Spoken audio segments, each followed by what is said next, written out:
Hey guys, welcome back to another Lore Olympus discussion.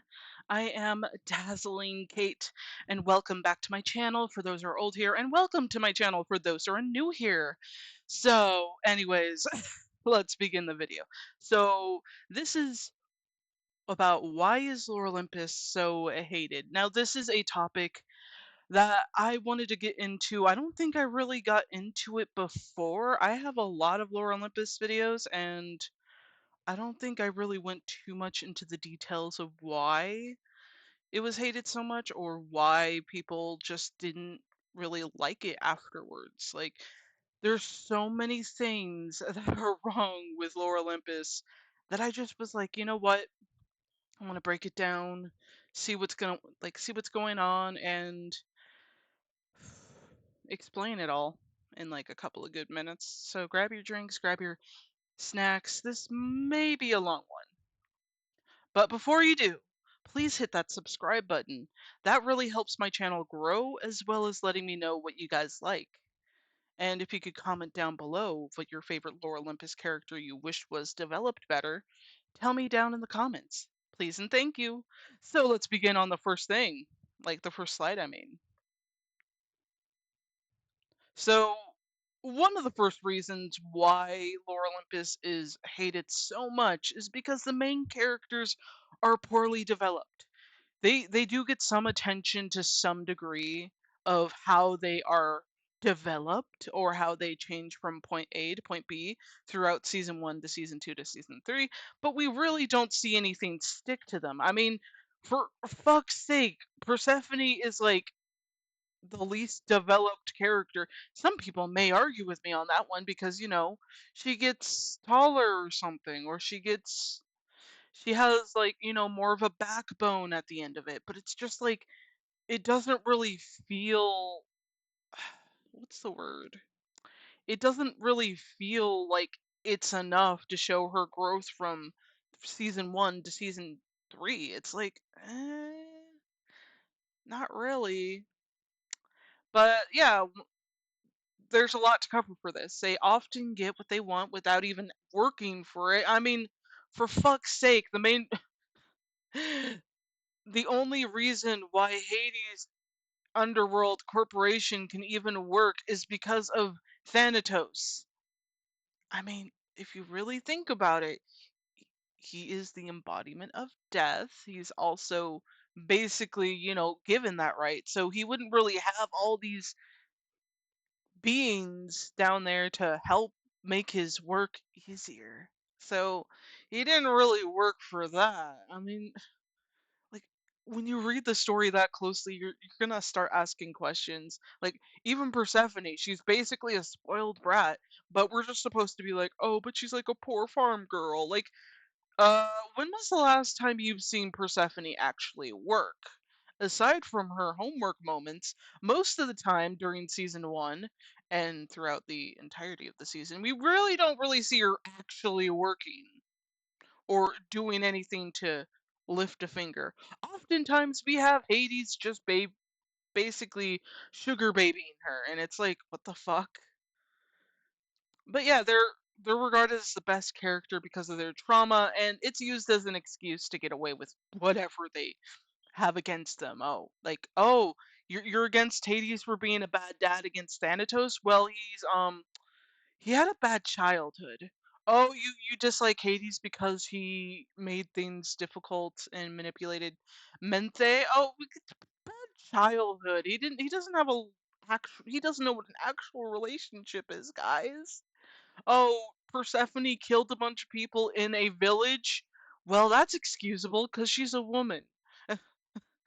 And she's pretty and Demeter said so, like more so Rachel, but you get the picture.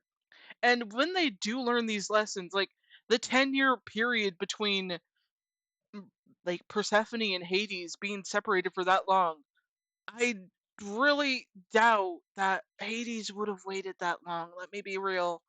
Hades wouldn't have waited that long. He would have been moving on because he's only known this woman for like less than 4 months. Like less than 4 months, okay? Less than 4 fucking months. So don't you fucking dare say, but love, true love. Like, mm. That's not gonna work here, sweetie. Like, no, no, that's not gonna work. Because honestly, they don't really develop it to the point where it makes sense. It's just like they meet. Hades is like, well, she seems like another like woman I'd like to sleep with. Not really falling in love with her. He just really finds her to basically be the equivalent of a mini Hera. Just like if you changed Persephone's like color to yellow, it's basically a miniature version of Hera. That's basically what Persephone is. But okay, sure, why not? Let's go. But yeah, there when there's problems and they need someone to blame. For Persephone, it's Mente because Mente's a bitch, and Thanatos because he's jealous of her, and whoever the fuck else is against her relationship with Hades. And Hades uses his brothers as a like, oh, it's their fault that I get a bad reputation. No, dude, it's your own fault. You also kind of encourage them. Yeah, go with them. You got to take responsibility, dude. Like, hell no. Like, it's your fault. Oh, it's not my fault Thanatos didn't like grow up right. Yeah, it is your fault. You told him what to do in these situations for if there is a rule broken that, to report it.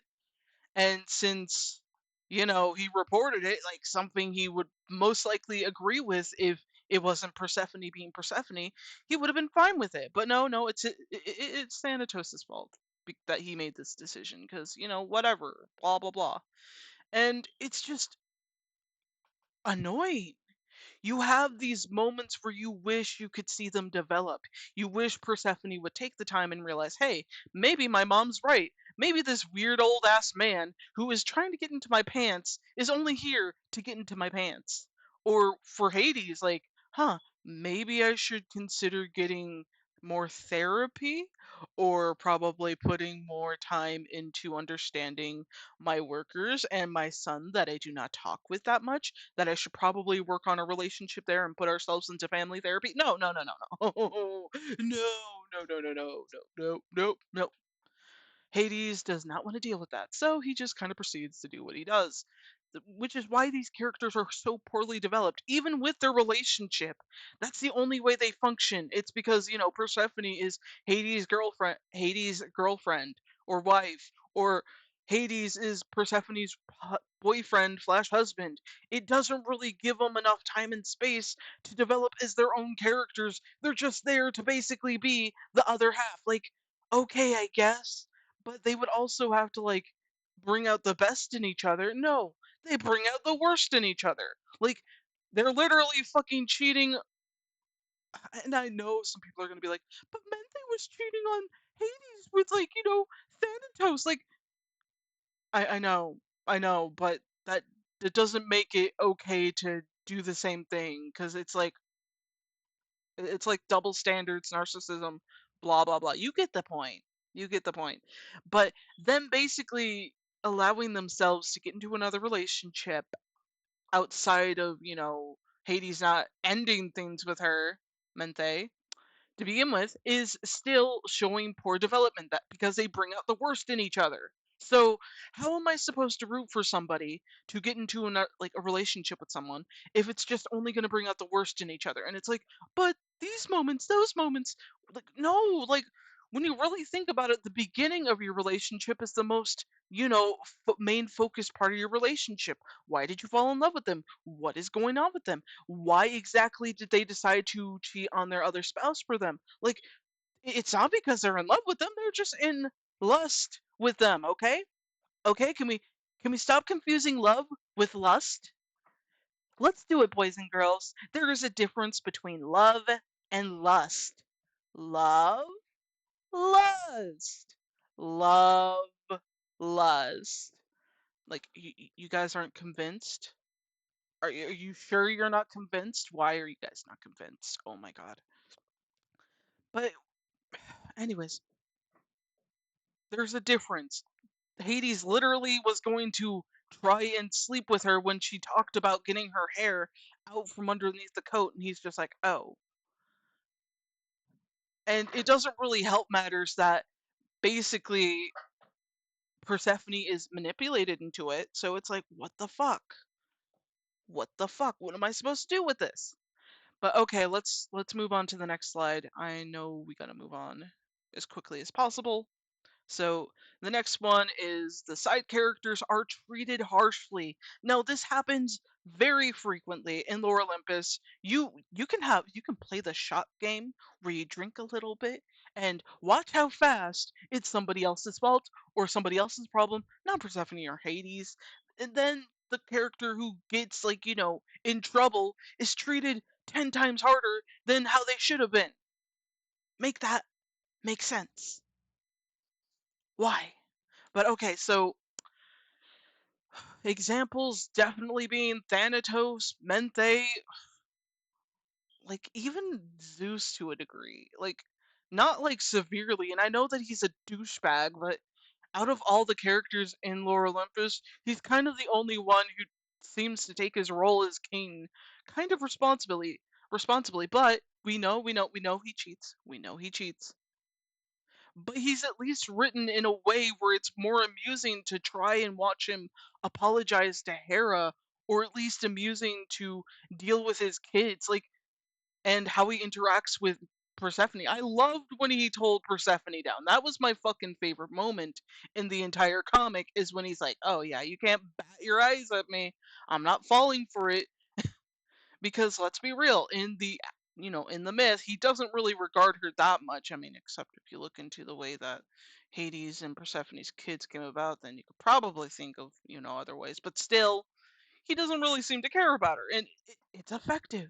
It's how you show not every person is going to bend down to their whim to give Persephone what she wants or give Hades what he wants. It's very, very different than what we're used to seeing, which is them always getting their way. So if they stand in the way of Persephone and Hades' relationship, well, too fucking bad. You're gonna you're gonna be disregarded. You're gonna be treated harshly. You're gonna basically get a punishment, but not them, not them. And some of them don't even get an apology. Like Menthe, oh yeah, did Persephone didn't even bother apologizing to turning her into a plant. Thanatos, oh yeah, years of raising you. Yeah, totally not going to apologize for all the trauma and depression I might have given you and anxiety I've given you and all this trauma. You could deal with it, right? They don't even bother apologizing to Demeter, who, in this case, is right in the situation and deserves to have at least a little bit of acknowledgement that maybe she was right to a degree and maybe they shouldn't have done what they did. But no, no, no, no, no, no, that would be too hard. That would be too difficult for Rachel to write into the story and deal with it. And anyways, there's some plot lines that are just, they begin somewhere, but they're never given an end, like a middle or ending. Like you have the beginning, and then you get to the middle, which is kind of the rising action, and then you go back down to the ending. Something simple for these characters to just deal with. When we analyze characters like Eros, Thanatos, like Zeus even, we don't really see middle grounds for them to a degree. Like you have to actually look at it. They're never really given a middle ground to start and then a rising action that makes them do they make this choice? Do they make that choice? It's mostly taken away from them in order for Persephone and Hades to actually, be the ones making that decision.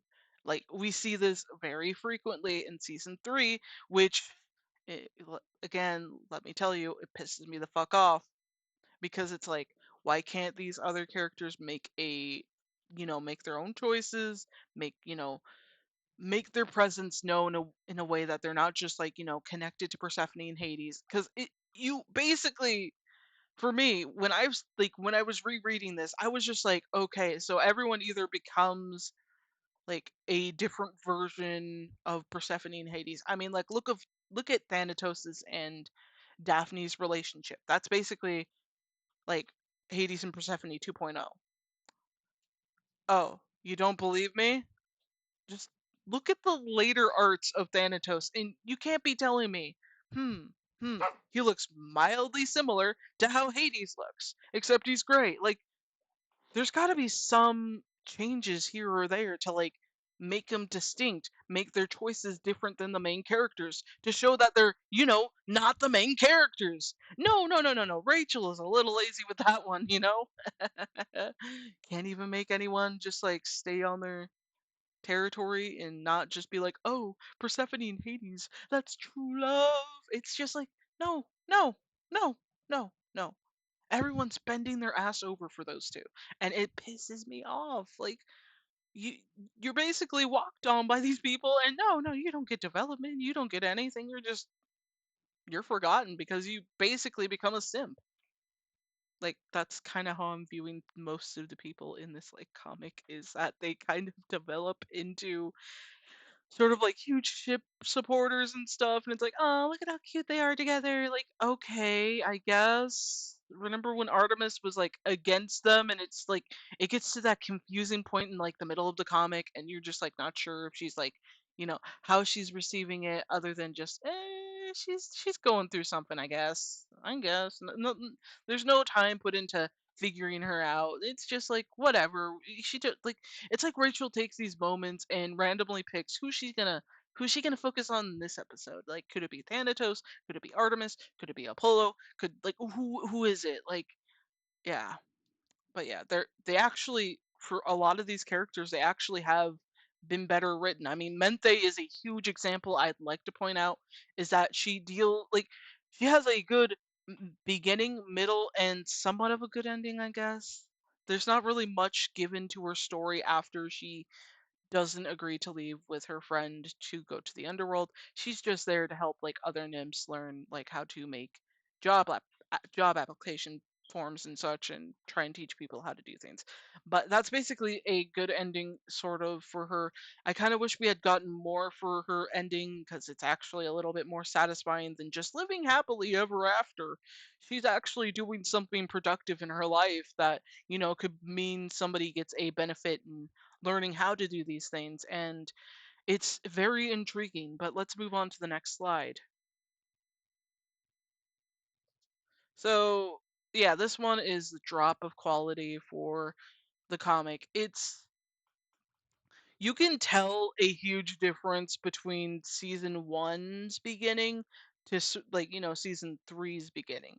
There's more development and moments of character for these characters, and they have you get a bit of their personality within when they're introduced, and they're treated nicely.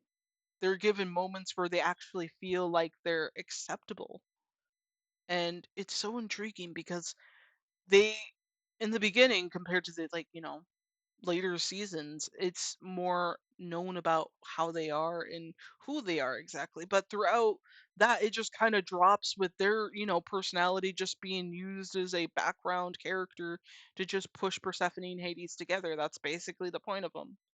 But anyways, after season one, I'd like to say there's not really any changes between like characters and their relationships to really affect the main characters other than like what Menthe and the others did in season one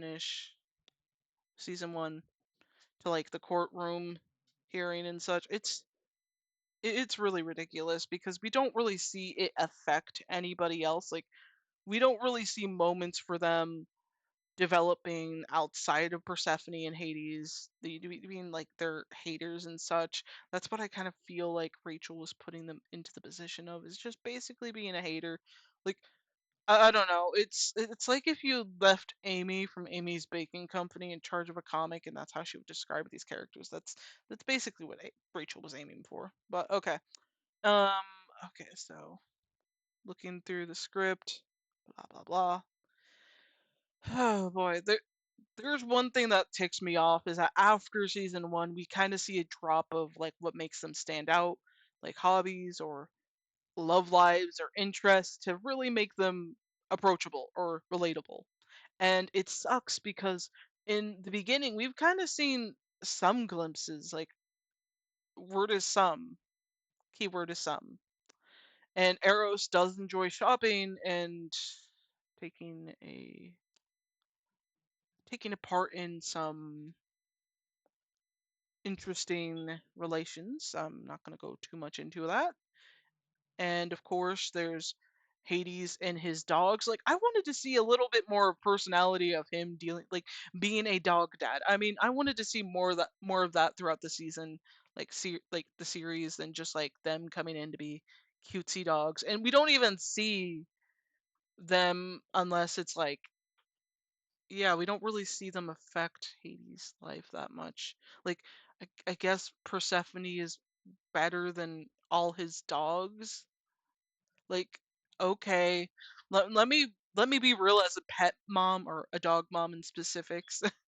If I dropped everything to, basically find a bank account for this, like, the supposed man I would love and doing everything in my power to help him, I would not be dropping my, usual routine for my dog, like with my doggos. I'm not doing that. Like, you can either accept it or you can walk out. I don't need you.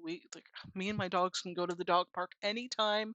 You and your like whatever help you need, you better be like thinking it through, because I'm not gonna help you. That's just me though. That's just me.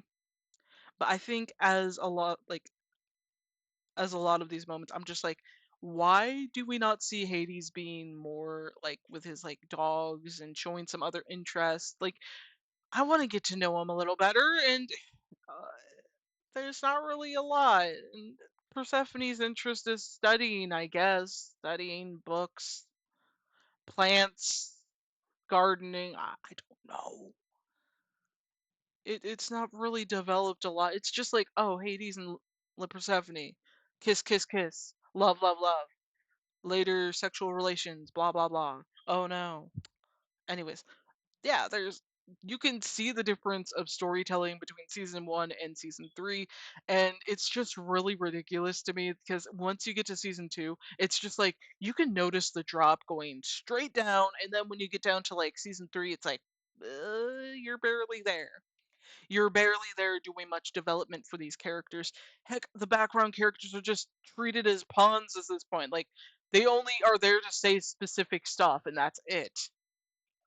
As long as it connects back to Persephone and Hades, it doesn't matter. Like, okay, I guess that's their role now.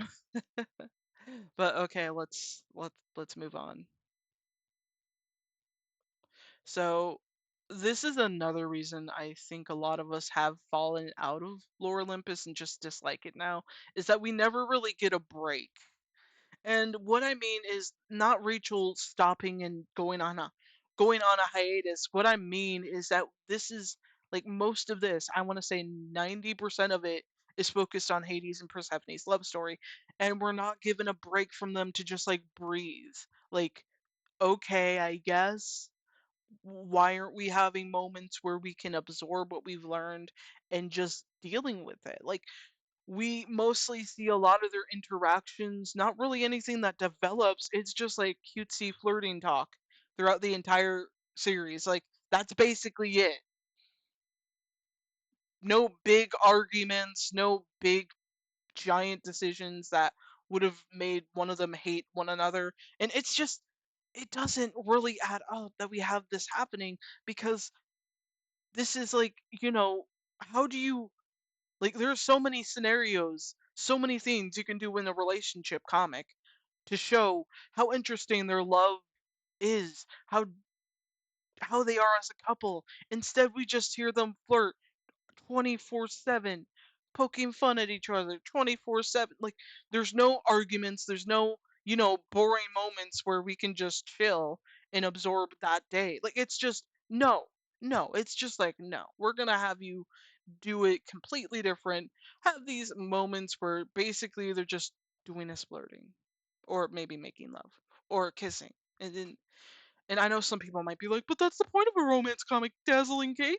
How can you be so mean? And it's just like, yeah, but here's the thing: a successful love story comic, or a love story in general, you have a break for, the main characters and give, the side characters time to have their moment to, you know, be characters too, to have the plot actually thicken when there's a problem that arises that, these background characters bring, to kind of give information of what they could do to like develop the relationship more. Instead, we're just rushed through the relationship where basically they get married immediately. They have Dionysus, like, well, actually, it's this dude, but they adopt him, I guess. Like, it doesn't make sense.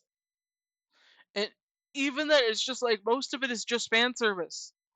Most of this is just fan service moments. There's really nothing there. Like, when you think of romantic moments, you think of moments that haven't been overdone to death. I mean, let's be real. I would have loved to see some kind of interesting, like, difference for Hades and Persephone. Like, I would have loved to see them realize, okay, maybe we're not compatible. Let's give it a rest for a while and, kind of move on. I don't know. Like, there's so much potential for that. So many so many things for other characters to be doing, but no, it's aside from that, the like side plots even have them more involved than you would think is necessary. Because, Hades or Persephone has to help them because that is the right thing to do, but it's also to show how amazing and great they are while doing it. Just doing it for that. Like, I think that's what Rachel's intention was for making them help resolve some of these problems that have happened in the comic. And it's just like it's not really treated as a genuine moment. It just feels like they're just trying to show how amazing of a person they already are, or how amazing their relationship is, or whatever. It's never really developed into anything other than just eh. And yeah, we don't get that much time to really absorb what we've learned, what we discussed. What the characters have discussed in previous chapters when we move on to an actual side plot. The side plot just somehow drips back into Persephone and Hades, and it never really gets resolved. Like, because, reasons. That's it. That's all. Nothing else. But okay, for the final reason why it's disliked so much is there's no satisfaction with ending plots, and it's something we see a lot even from the earliest of season 2.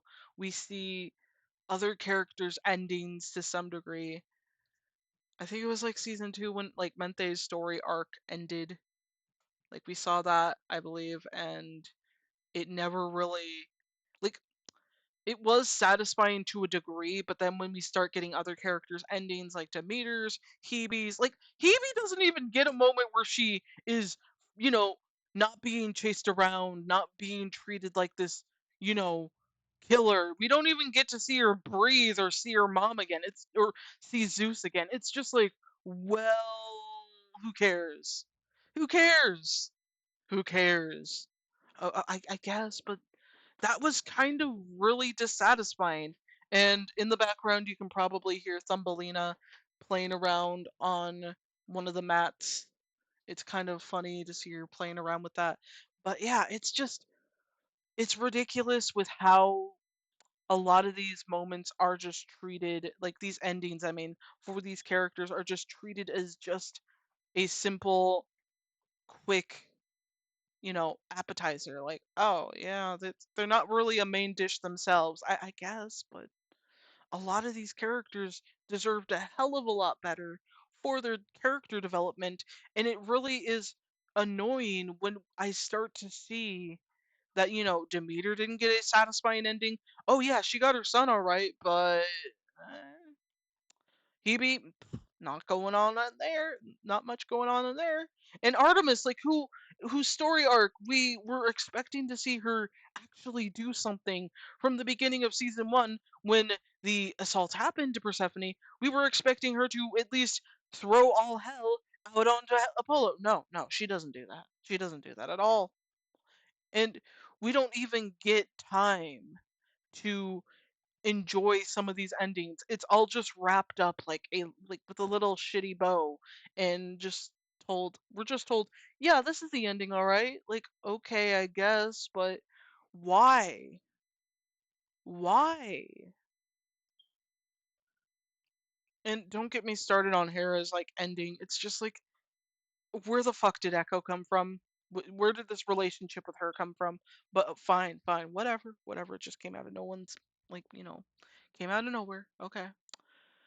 But yeah, we never really see moments that should have been in the story, like, Artemis actually talking to Apollo about what happened and realizing, like, hey, maybe you actually did do something, and her actually taking, like, we don't get moments of her actually protecting anyone else.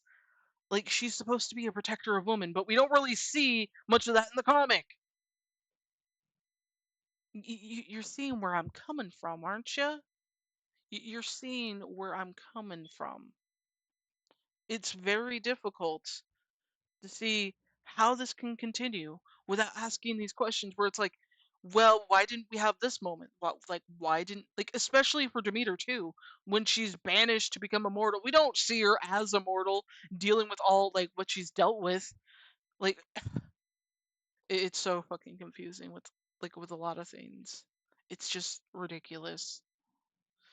And it's even it's even more fun when some of the characters deserved a hell of a lot more for their development, yet we're just given a band-aid to fix their bullet hole. Like, what? So Thanatos, like, I know I keep going back to that boy, but gosh darn it, it's just ridiculous. Oh, he got a sandwich, guys. He got a sandwich. He's gonna be fine. That's just what a father does. Give their sons sandwiches. If Thanatos has a problem, he can just grab a sandwich, okay? He can give the boy a sandwich, just like the dogs he trains. Like, what? And it's more interesting that we don't really see much of moments of Hades wanting to improve himself. Like if he really cared about, like, Thanatos, like, wouldn't in his daydreams with instead of Persephone and such, wouldn't he have wanted to try and raise his kid better, like realizing how much of a shitty dad he is? And it's just funny because I'm just like, what? You could have had like him wanting to do better for Thanatos and expand onto that and explain why he is like, maybe actually have a good emotional moment, because emotional moments outside of the relationship of the main characters does help make the story a little bit more satisfying, because it's not just those main two characters getting a, you know answers about what problems they have, a conclusion, a perfect satisfaction, like a satisfactory ending. Like, no, no, everything else is just ignored. Only Persephone and Hades can be happy. But yeah, they didn't really do much. They really didn't do much. There could have been a better way of ending some of these character arcs than just they all lived happily ever after. And I think that's another reason a lot of people at the ending of the story of the series in general is that it's only a happily ever after. Like, if any of you watched the like animated Titanic movie, where basically they get saved by like a puppy-faced octopus, and everyone lives and such, or in other versions there's like even like an explanation for all of this other bullshit, like, oh yeah, this character ended up with that character and blah blah blah, like, it just frustrates me. It really, really frustrates me.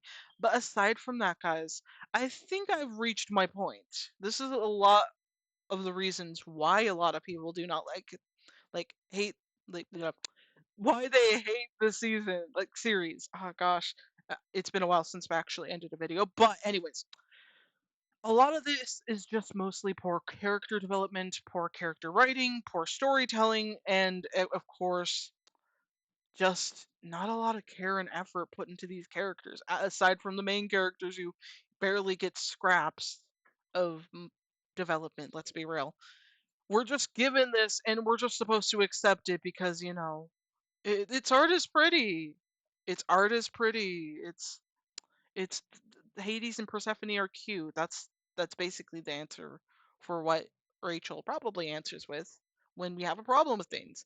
But anyways, guys, I hope you enjoyed this. And if you did, and if you are new here, please hit that subscribe button. It would mean the world to me. And of course, comment down below which character you wished was developed more, that you wished had a satisfying ending than just for me it was like Thanatos. Thanatos was done fucking dirty. And Hebe, like let's be real, these kids like they got shitty endings. They got shitty endings and we're just supposed to accept that. Okay, I guess. Anyways, guys, this is the end. Stay safe, stay cool, and most importantly, guys, stay hydrated. This is Dazzling Kate signing the hell out of here.